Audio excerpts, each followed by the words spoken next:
بسم اللہ الرحمن الرحیم۔ اگر یہ عورت مسلمان جاسوس ہی ہے تو اس پر بھروسہ نہیں کیا جا سکتا، کیونکہ اسے سرکاری طور پر نہیں بھیجا گیا تھا۔ وکٹر کو اطمینان محسوس نہیں ہو رہا تھا۔ چنگیز چلا گیا۔ وکٹر گہری سوچ میں کھو گیا۔ چنگیز کے جانے کے بعد وہ سو جایا کرتا تھا، مگر اس رات اسے نیند نہیں آ رہی تھی۔ اپنے کمرے میں جا کر وہ لیٹنے کی بجائے بے چینی سے ٹہلنے لگا۔ عورت اسی جگہ چنگیز کے انتظار میں کھڑی تھی۔ اس کے قریب زمین پر شراب کی سراہی اور 2 پیالے پڑے تھے۔ اندھیرے میں چنگیز کو سائے کی طرح آتا دیکھ کر وہ دوڑ پڑی اور اس کے ساتھ لپٹ گئی، جیسے بچہ ماں کے ساتھ لپٹ جاتا ہے۔ اس نے ایسے والہانہ پن اور خود سپردگی کا مظاہرہ کیا جس نے چنگیز کی عقل پر خمار طاری کر دیا اور اس کے جذبات بیدار ہو گئے۔ اس کایا عورت نے اپنے حسن و جوانی کے وہ سارے ہتھیار استعمال کیے۔ تم مجھے دھوکہ تو نہیں دے رہے؟ اس نے چنگیز سے رندی ہوئی آواز میں پوچھا۔ تمہاری محبت نے مجھے ایسا بے بس اور مجبور کر دیا ہے کہ میں نے اپنا اتنا نازک راز تمہیں دے دیا ہے۔ عورت اس کی کمر کے گرد ایک بازو لپیٹے اسے وہاں لے گئی جہاں سراہی اور پیالے رکھے تھے۔ اسے وہاں بٹھایا اور پیالوں میں شراب ڈال کر بولی، فتح کی خوشی میں ایک جام۔ چنگیز اس قدر مسرور تھا کہ اس نے فوراً پیالہ لے لیا اور پی گیا۔ عورت نے اس کے پیالے میں اور شراب ڈال دی۔ چنگیز نے وہ بھی پی لی۔ ان سے 8-10 قدم دور ایک درخت تھا۔ کوئی پیچھے سے رینگتا ہوا آیا اور اس درخت کے تنے کی اوٹ میں بیٹھ گیا۔ رات خاموش تھی۔ درخت کی اوٹ میں بیٹھے ہوئے آدمی کو چنگیز اور عورت کی سرگوشیاں بھی سنائی دے رہی تھیں، مگر وہ سرگوشیوں میں نہیں، ذرا اونچی آواز میں باتیں کر رہے تھے۔ اب بتاؤ کیا خبر لائی ہو؟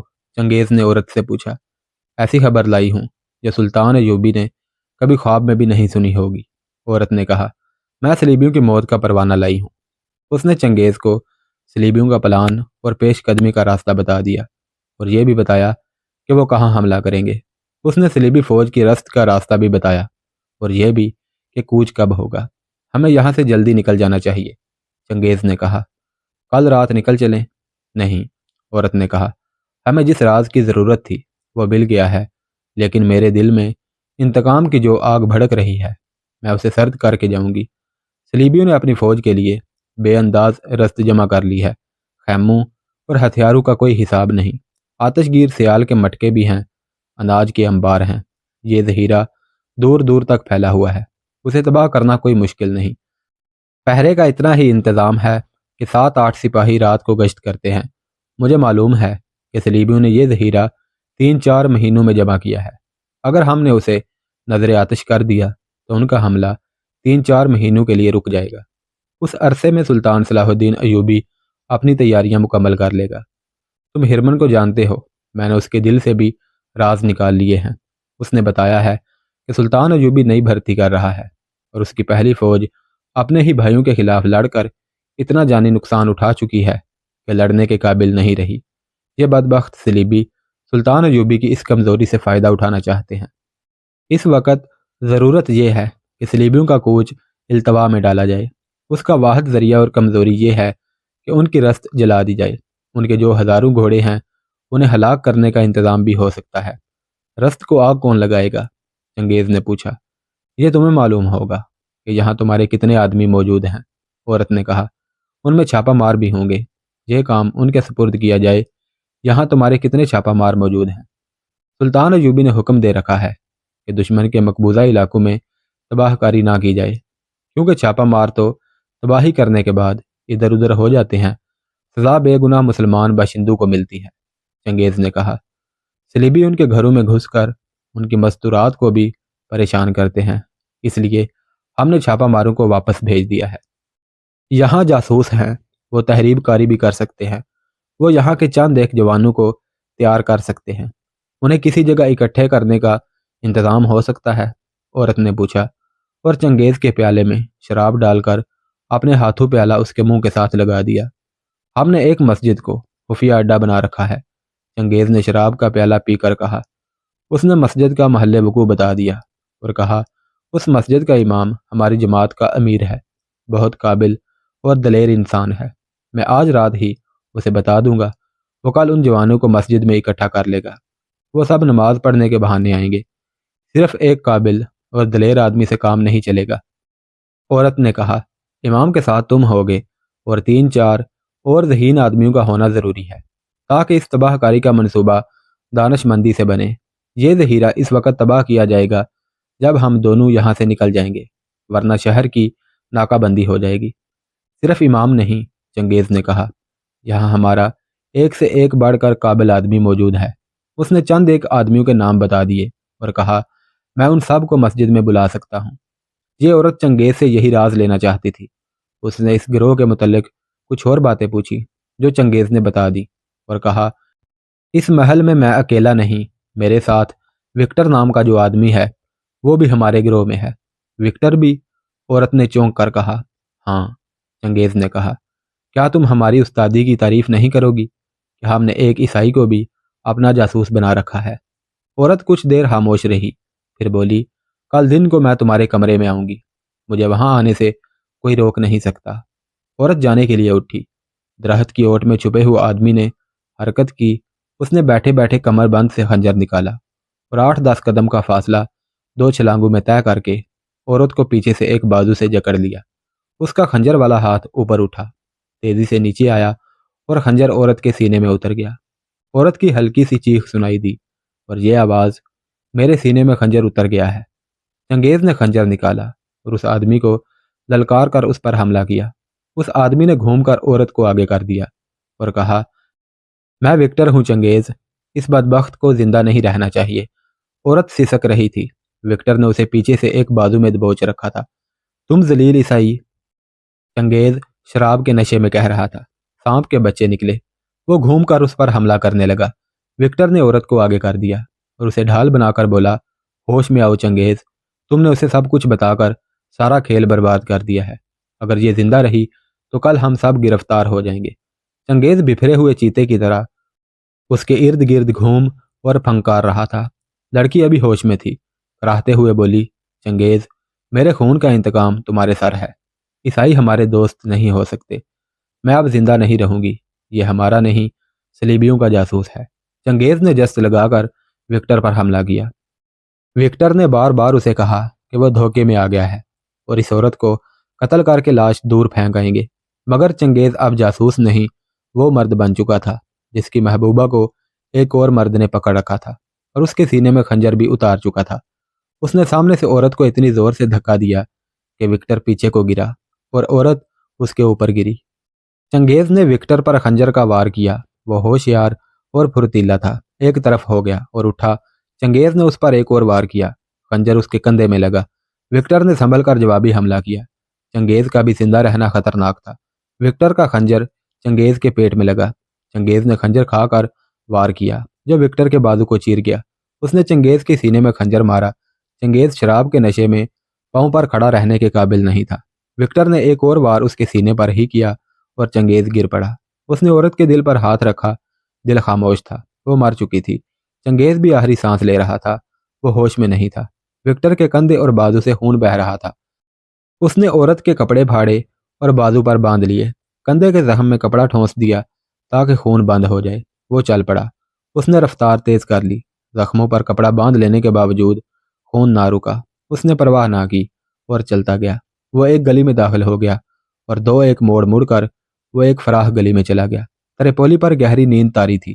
گلیاں سنسان تھیں، تمام گھروں کے دروازے بند تھے۔ صرف ایک دروازہ کھلا ہوا تھا۔ یہ خدا کے گھر کا دروازہ تھا۔ یہ مسجد تھی۔ وہ اس مسجد میں پہلی بار آیا تھا۔ چنگیز نے اسے بتا رکھا تھا کہ کبھی اس مسجد میں جانے کی ضرورت پڑے تو مسجد کے صحن میں چلے جانا۔ بائیں دیوار میں ایک دروازہ ہے جو امام کے گھر کا ہے۔ وکٹر نے یہ مسجد باہر سے دیکھی تھی۔ یہ سلطان ایوبی کے تریپولی میں موجود جاسوسوں کا خفیہ ہیڈ کوارٹر تھا اور مسجد کا امام مسجد کا ہی نہیں، جاسوسوں کے اس گروہ کا بھی امام تھا۔ وکٹر نے کھلے دروازے میں داخل ہو کر جوتے اتار دیے۔ رات آدھی گزر چکی تھی۔ امام گہری نیند سویا ہوا تھا۔ دروازے کی دستک نے اسے جگا دیا۔ اس نے دانستہ توقف کیا۔ وہ دستک ایک بار پھر سننے کے انتظار میں تھا۔ دستک پھر ہوئی۔ یہ جاسوسوں کی محسوس دستک تھی۔ پھر بھی اس نے لمبا خنجر ہاتھ میں لیا اور دروازہ کھولا۔ دھیمی آواز میں کہا، چنگیز۔ وکٹر۔ وکٹر نے جواب دیا، اندر چلیں، خون کی بو کہاں سے آ رہی ہے؟ امام نے اندھیرے میں وکٹر کا بازو تھام کر پوچھا۔ یہ میرا خون ہے، وکٹر نے جواب دیا۔ امام اسے گھسیٹتا ہوا اندر لے گیا۔ دیا جلایا تو اسے نظر آیا کہ وکٹر کے کپڑے خون سے لال اور تر ہو رہے تھے۔ وکٹر کے ساتھ اس کا وہی تعارف تھا جو چنگیز نے غائبانہ کرا رکھا تھا۔ امام نے اسے دور سے دیکھا تھا۔ وکٹر کو وہ پس منظر میں رکھتے تھے، جس کی وجہ یہ نہیں تھی کہ وہ عیسائی تھا، بلکہ یہ کہ اسے انہوں نے اندر اطلاعات فراہم کرنے کا کام سونپ رکھا تھا۔ یہ جاسوسی کا ایک طریقہ اور ان کی اپنی تنظیم تھی۔ اس لحاظ سے امام اور وکٹر ایک دوسرے کے لیے اجنبی نہیں تھے۔ تم آئے ہو؟ امام نے پوچھا۔ چنگیز کیوں نہیں آیا؟ وہ اب کبھی نہیں آ سکے گا۔ کیوں؟ امام نے گھبرا کر پوچھا۔ پکڑا گیا ہے۔ اسے اس کے گناہوں نے پکڑا ہے، وکٹر نے جواب دیا، اور میرے خنجر نے اسے سزائے موت دے دی ہے۔ آپ میرا خون نہیں دیکھ رہے؟ کیا آپ میرا خون بند کرنے کا بندوبست کر سکتے ہیں؟ آپ گھبرائیں نہیں، خدا کا شکر ادا کریں کہ چنگیز زندہ نہیں، ورنہ ہم میں سے ہر کوئی قید خانے کی اذیتوں سے مارا جاتا۔ امام نے بہت تیزی سے دوائیاں نکالی، پانی لایا اور اس کے زخم دھونے لگا۔ وکٹر کو کپڑے بدلنے کو کہا۔ نہیں، وکٹر نے جواب دیا، میں نے سوچ لیا ہے کہ مجھے کیا کرنا ہے۔ میں انہی کپڑوں میں واپس جاؤں گا۔ میں نے آپ کا نمک کھایا ہے۔ میرا عزیز دوست اور بڑے ہی خطرناک سفر کا ساتھی میرے ہاتھوں قتل ہو گیا ہے۔ میں آپ سب کے لیے اپنے آپ کو قربان کرنے کا ارادہ کر چکا ہوں۔ میں اپنی گردن جلاد کے آگے جھکا کر آپ سب کو صاف بچا لوں گا۔ امام اس کے زخم صاف کر کے ان پر سفوف چھڑک رہا تھا، اور وکٹر اسے سارا واقعہ سنا رہا تھا۔ اس نے ہر ایک تفصیل سنا کر کہا، مجھے شک ہو گیا تھا کہ یہ عورت فریب کے سوا کچھ بھی نہیں۔ میں نے وہ بوڑھا کمانڈر کبھی نہیں دیکھا تھا جس کی وہ اپنے آپ کو داشتہ بتاتی تھی۔ اس کا ہر رات چنگیز کے راستے میں آ جانا ایک ثبوت تھا کہ وہ قریب ہی کہیں ہوتی ہے اور چنگیز پر نظر رکھتی ہے۔ میں نے چنگیز سے جب بھی کہا کہ وہ زیادہ احتیاط کرے، وہ غصے میں آ گیا۔ میں آپ کو بتا چکا ہوں کہ وہ شراب بھی پینے لگا تھا۔ مجھے شک ہے کہ شراب میں اسے حشیش ملا کر پلائی جاتی تھی، ورنہ چنگیز جیسا سخت آدمی اور ایمان کا پکا اتنی جلدی اور اتنی آسانی سے اس فریب میں نہ آتا۔ بڑی خوبصورت لڑکیاں اسے اپنی محبت میں گرفتار کرنے کی کوشش کر چکی تھی، وہ ہنس کر ٹال دیا کرتا تھا۔ اس عورت نے اسے اپنے حسن اور حشیش کی آمیزش والی شراب کے طلسم میں جسمانی نہیں ذہنی طور پر گرفتار کر لیا تھا۔ اس نے جب یہ بتایا کہ اس نے عورت کو بتا دیا ہے کہ وہ جاسوس ہے تو میرا دل کانپ اٹھا۔ مجھے جیسے عالم غیب سے اشارہ مل رہا تھا کہ چنگیز نے اتنی بڑی لغزش کی ہے جس کی سزا صرف اس کی نہیں، ہم سب کی موت ہے، اور اس کی یہ لغزش شام اور مصر کی آزادی کی موت کا باعث بھی بن سکتی ہے۔ میں نے اسے سمجھانے کی کوشش کی، مگر اس کی عقل پر عورت نے جو طلسم طاری کر دیا تھا وہ اسے ہم سب سے اور اپنے فرض سے اور اپنے ایمان سے بھی بہت دور لے گیا تھا۔ میں نے اسی وقت ارادہ کر لیا تھا کہ اب یہی ایک صورت رہ گئی ہے کہ اس عورت کو قتل کر دیا جائے، اور اگر چنگیز کا رویہ نہ بدلے تو اسے بھی ختم کر دیا جائے۔ ملک اور قوم کو خطرے سے بچانے کے لیے ایک آدمی کا قتل کوئی بڑی بات نہیں ہوتی۔ یہ تو جاسوسی کا اصول ہے کہ گروہ کے کسی آدمی پر غداری کا شک ہو یا اس کی وساطت سے راز فاش ہونے کا خطرہ ہو تو اسے ختم کر دیا جائے۔ میں نے پھر بھی اس کے قتل سے گریز کیا، مگر وہ مجھے قتل کرنے کے لیے پاگل ہو گیا تھا۔ یہ بھی تو ہو سکتا ہے کہ تم نے اسے غلط فہمی میں قتل کر دیا ہو، امام نے کہا۔ ہو سکتا ہے کہ لڑکی مسلمان ہی ہو اور وہ سچے دل سے ہمارے لیے کام کر رہی ہو سکتا ہے، وکٹر نے کہا، لیکن میں نے ثبوت دیکھ لیا تھا۔ میں نے چنگیز کے ساتھ اس کا ذکر نہیں کیا تھا۔ میں نے اس عورت کو اس عمارت سے نکلتے اور واپس جاتے دیکھا تھا جہاں ہرمن کے شعبے کی لڑکیاں رہتی ہیں۔ میں نے یہ بھی معلوم کر لیا تھا کہ یہ عورت کسی کمانڈر کی داشتہ نہیں، وہ اس عمارت میں رہتی ہے۔ آج رات میں نے چنگیز کے پیچھے چلا گیا، اور جہاں وہ اس عورت کے ساتھ بیٹھا وہاں سے چند قدم دور میں ایک درخت کے پیچھے بیٹھ گیا۔ عورت نے جس انداز سے چنگیز سے راز کی باتیں پوچھی اور جو باتیں پوچھی وہ اس شک کو یقین میں بدلنے کے لیے کافی تھی کہ یہ عورت صلیبیوں کی جاسوس ہے۔ اس نے تریپولی میں ہمارے چھاپا مارو کے متعلق پوچھا اور چنگیز کو بتایا کہ صلیبی فوج کے لیے رسد وغیرہ کا بے انداز ذخیرہ رکھا گیا ہے جس میں آتش گیر سیال کے بے شمار مٹکے ہیں۔ میں بھی جاسوس ہوں، مجھے اچھی طرح علم ہے کہ یہاں کہیں بھی اتنا ذخیرہ نہیں رکھا گیا۔ اس نے جو جگہ بتائی تھی وہاں کچھ بھی نہیں، آپ خود کل جا کر دیکھ لینا۔ چنگیز نے اس کے آگے ہماری ساری جماعت کی نشاندہی کر دی، اور اس نے میرا نام لے کر مجھے بھی بے نقاب کر دیا۔ میں اتنی اہم جگہ پر ہوں جہاں مجھے راز کی گہری باتیں بھی معلوم ہو جاتی ہیں۔ اس عورت نے میرا نام سنا تو وہ اپنی حیرت کو چھپا نہ سکی۔ وہ بہت دیر خاموش رہی، پھر وہ اٹھ کھڑی ہوئی۔ ہمارا اتنا خطرناک راز یہ عورت لے جا رہی تھی، اور یہ راز سیدھا خرمن کے پاس جا رہا تھا۔ اس کے نتائج کا آپ اندازہ کر سکتے ہیں۔ میں نے اٹھ کر عورت کو پکڑ لیا اور خنجر اس کے سینے میں گھونپ دیا۔ چنگیز مجھ پر ٹوٹ پڑا تھا۔ اسے بہت سمجھایا، حقیقت بتائی، مگر شراب نے اسے حیوان بنا رکھا تھا۔ میں نے اس کے خنجر سے زخم کھا کر بھی اسے سمجھایا، مگر وہ سوچنے سمجھنے کی حالت میں تھا ہی نہیں۔ میں نے محسوس کر لیا تھا کہ زندہ رہا تو میں اسے قابو میں نہیں لا سکوں گا، اور ہمارا اصل مقصد بری طرح ختم ہو جائے گا۔ میں نے اسے بھی ختم کر دیا۔ تم نے اچھا کیا ہے، امام نے کہا۔ میں تمہارا فیصلہ قبول کرتا ہوں۔ تم اب تریپولی سے نکل جاؤ، میں انتظام کر دیتا ہوں۔ نہیں، وکٹر نے کہا، صبح چنگیز اور عورت کی لاشیں سب دیکھ لیں گے۔ مجھے یقین ہے کہ ہرمن کو معلوم ہو چکا ہے کہ چنگیز جاسوس تھا۔ اسی نے اس عورت کو اس کے پیچھے ڈالا تھا۔ وہ یہی سمجھے گا کہ ان دونوں کو مسلمان جاسوسوں نے قتل کیا ہے۔ پھر یہاں کے مسلمانوں کے لیے قیامت آ جائے گی۔ پہلے ہی احکام مل چکے ہیں کہ کسی پر جاسوسی کا شک ہو تو اسے قید یا قتل کر دیا جائے۔ اب تو یوں سمجھو کہ یہاں کے ہر مسلمان گھرانے پر ہرمن نے ایک ایک جاسوس مقرر کر دیا ہے۔ یہ لوگ مسلمانوں کو ظلم و تشدد کا نشانہ بنانے کے بہانے ڈھونڈ رہے ہیں۔ میں واپس اپنی جگہ جا رہا ہوں۔ میں یہ قتل اپنے ذمے لوں گا، اور وجہ یہ بتاؤں گا کہ میں اور چنگیز رقیب تھے۔ ہم تم سے اتنی قربانی نہیں لیں گے، امام نے کہا۔ میں تمہارے ساتھ ایک آدمی کو بھیجوں گا جو تمہیں قاہرہ چھوڑ آئے گا۔ میں اپنی جان کی قربانی دینا چاہتا ہوں، وکٹر نے کہا۔ مجھے وہ وقت یاد ہے جب میرے شہر میں صلیبی فوج کے 2 افسروں نے میری بہن پر ہاتھ ڈالا تھا۔ انہوں نے اپنے سپاہیوں کو حکم دیا تھا کہ میری بہن کو اٹھا کر لے چلیں۔ کوئی عیسائی میری مدد کو نہیں آیا۔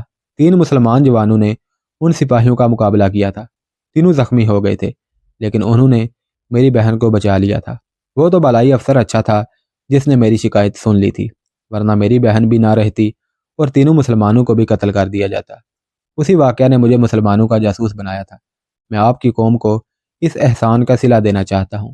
میں اپنی جان جلاد کے حوالے کر کے تریپولی کے مسلمانوں کی جان اور عزت بچاؤں گا۔ اس نے امام کو بتایا کہ صلیبیوں نے فوجیں جمع کرنی شروع کر دی ہیں اور ان کا رخ حلب کی طرف ہوگا۔ وہ سب سے پہلے شام کو تہ و تیگ کرنے کا ارادہ رکھتے ہیں۔ ابھی یہ پتہ نہیں چلا کہ وہ کب کوچ کریں گے۔ یہ بھی معلوم نہیں ہوا کہ ان کی ساری فوج ایک ہی علاقے پر حملہ کرے گی یا آگے جا کر تقسیم ہو جائے گی اور ایک ہی وقت میں کئی مقامات پر حملہ کرے گی۔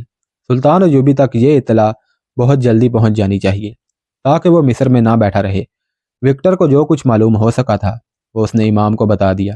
وہ اٹھا اور امام کے روکنے کے باوجود بھی نہ رکا۔ کہنے لگا، آپ بالکل مطمئن رہیں، آپ کو کوئی نہیں پکڑ سکے گا۔ اور وہ باہر نکل گیا۔ وہ شہر سے بھی نکل گیا۔ اس کے زخموں سے خون بند ہو چکا تھا۔ امام نے دونوں زخموں پر پٹیاں باندھ دی تھی۔ اس نے اس خیال سے دونوں پٹیاں اتار کر پھینک دیں کہ جن کے پاس وہ جا رہا تھا وہ یہ نہ پوچھ لیں کہ مرہم پٹی کس سے کرائی ہے۔ زخموں سے پھر خون رسنے لگا۔ وہ اس جگہ گیا جہاں چنگیز اور عورت کی لاشیں پڑی تھی۔ رات کے پچھلے پہر کا چاند اوپر اٹھایا تھا۔ وکٹر کو شراب کی سراہی اور 2 پیالے پڑے نظر آئے۔ اس نے عورت کے چہرے کو غور سے دیکھا۔ موت بھی اس کے چہرے کا حسن نہیں بگاڑ سکی تھی۔ اس کے کھلے ہوئے ریشمی ملائم بال اس کے سینے پر بکھر گئے تھے۔ وکٹر نے شراب کی سراہی کو دیکھا اور زیر لب کہا، انسان نے اپنی تباہی کے کیسے کیسے ذریعے اختیار کیے ہیں۔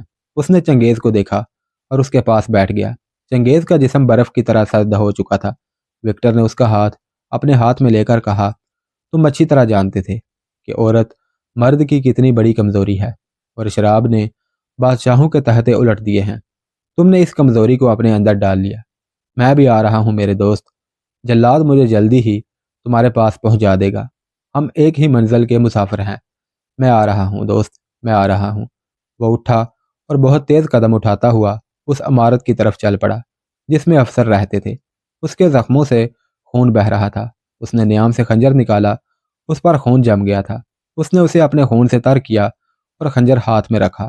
خون زیادہ نکل جانے سے وہ کمزوری محسوس کرنے لگا تھا۔ اس نے ایک دروازے پر دستک دی۔ اسے معلوم تھا کہ جس کے پاس اسے جانا ہے اس کی رہائش یہی ہے۔ کچھ دیر بعد ایک ملازم نے دروازہ کھولا۔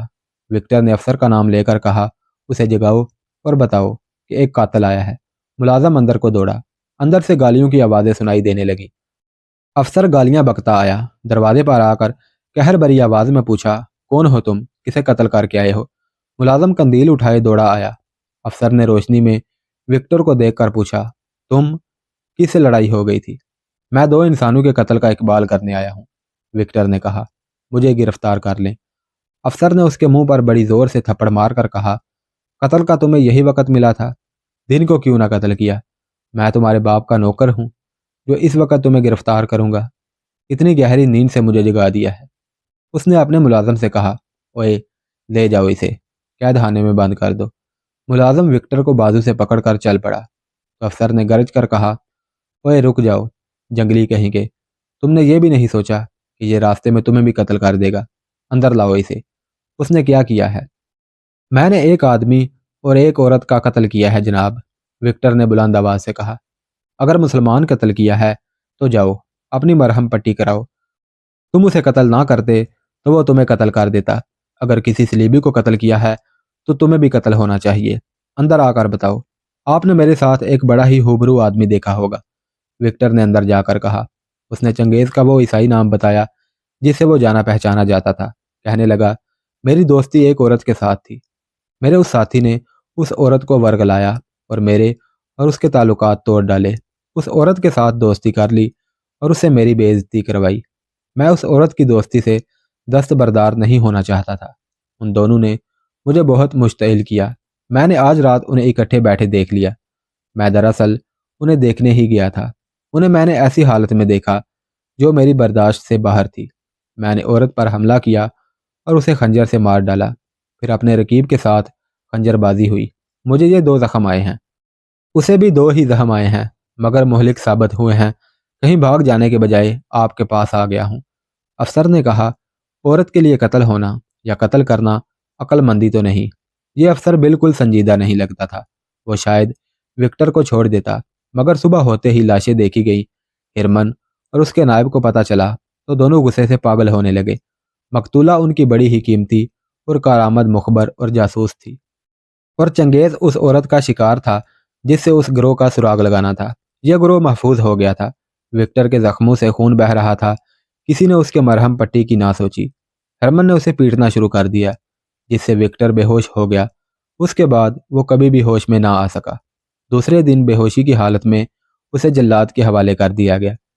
جلاد کے کلہاڑے نے ایک ہی وار سے اس کا سر تن سے جدا کر دیا۔ اس کے سر اور دھڑ کو جب ایک گڑھے میں پھینکا جا رہا تھا، اس وقت امام کا روانہ کیا ہوا ایک جاسوس تریپولی سے دور نکل گیا تھا۔